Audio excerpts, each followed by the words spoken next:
દેશના ખેડૂતોને આર્થિક મજબૂતી આપવા માટે રાજ્ય અને કેન્દ્ર બંને સરકારો ઘણી લાભદાયી અને કલ્યાણકારી યોજનાઓ ચલાવે છે। ઉદાહરણ તરીકે કેન્દ્ર સરકાર પ્રધાનમંત્રી કિસાન સન્માન નિધિ યોજના ચલાવે છે।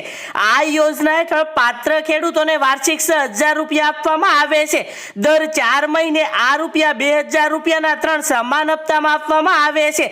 તમામ ખેડૂત મિત્રો જાણે છે એ પ્રમાણે અત્યાર સુધીમાં પીએમ કિસાન સન્માન નિધિ યોજનાના કુલ 20 હપ્તા ખેડૂતોના ખાતામાં ટ્રાન્સફર કરવામાં આવ્યા છે। હવે ખેડૂત મિત્રો 21મા હપ્તાની રાહ જોઈ રહ્યા છે।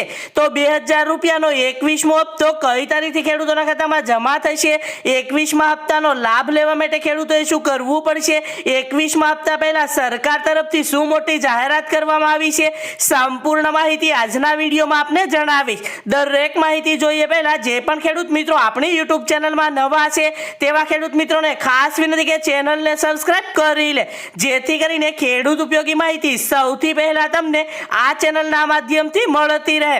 તો 21મા હપ્તા પહેલા કેન્દ્રીય કૃષિ મંત્રી શિવરાજસિંહ ચૌહાણે તાજેતરમાં જણાવ્યું કે 2,000 રૂપિયાનો આગામી હપ્તો એટલે કે 21મો હપ્તો પાત્ર ખેડૂતોના ખાતામાં ટૂંક સમયમાં ટ્રાન્સફર કરવામાં આવશે। શિવરાજસિંહ ચૌહાણે જણાવ્યું કે તમામ રાજ્ય સરકારોને આધાર સીડિંગ, ઈ-કેવાયસી અને અન્ય ઔપચારિકતાઓ તાત્કાલિક પૂર્ણ કરવા અને ચૂકવણી પ્રક્રિયામાં વિલંબ ટાળવા માટે ચકાસાયેલા લાભાર્થીઓની યાદી કેન્દ્ર સરકારને મોકલવા વિનંતી કરી છે।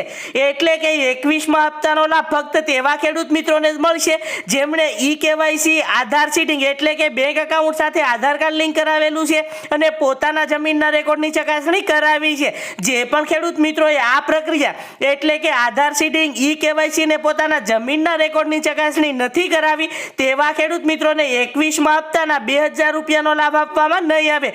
અગાઉ પણ કેન્દ્ર સરકારે સ્પષ્ટ કર્યું છે કે પીએમ કિસાન સન્માન નિધિ યોજનાનો લાભ મેળવવા માટે ખેડૂત મિત્રોએ ઈ-કેવાયસી કરાવવું જરૂરી છે। સાથે સાથે જ પોતાના બેંક એકાઉન્ટ સાથે આધાર કાર્ડ લિંક અને પોતાના જમીનના રેકોર્ડની ચકાસણી કરાવવી પણ જરૂરી છે। ત્યારબાદ વાત કરીએ પીએમ કિસાન યોજનાનો 21મો હપ્તો કઈ તારીખથી ખેડૂતોના ખાતામાં જમા થશે, તો સરકાર તરફથી હજુ સુધી કોઈ સત્તાવાર જાહેરાત કરવામાં આવી નથી, પરંતુ કૃષિ મંત્રી શિવરાજસિંહ ચૌહાણના હાલના અપડેટ્સ અને અગાઉના રેકોર્ડ્સના આધારે એવો અંદાજ છે કે 21મો હપ્તો નવેમ્બરમાં ટ્રાન્સફર કરવામાં આવી શકે છે। કેટલાક અહેવાલો સૂચવે છે કે આ વખતે 2,000 રૂપિયાનો હપ્તો 10 થી 20 નવેમ્બરની વચ્ચે ખેડૂતોના બેંક ખાતામાં ટ્રાન્સફર કરવામાં આવી શકે છે। જો કે આપણે અગાઉ વાત કરી એ પ્રમાણે કેન્દ્ર સરકાર તરફથી હજુ સુધી 21મા હપ્તાના 2,000 રૂપિયા કઈ તારીખથી ખેડૂતોના ખાતામાં ટ્રાન્સફર કરવામાં આવશે તેની હજુ સુધી કોઈ ઓફિશિયલ તારીખ એટલે કે સત્તાવાર તારીખની જાહેરાત કરવામાં નથી આવી। જ્યારે ઓફિશિયલ તારીખની જાહેરાત કરવામાં આવશે ત્યારે જરૂરથી આ ચેનલના માધ્યમથી વિડીયો દ્વારા આપને જણાવી દઈશ। તો ખાસ ચેનલને સબસ્ક્રાઇબ કરી લેજો।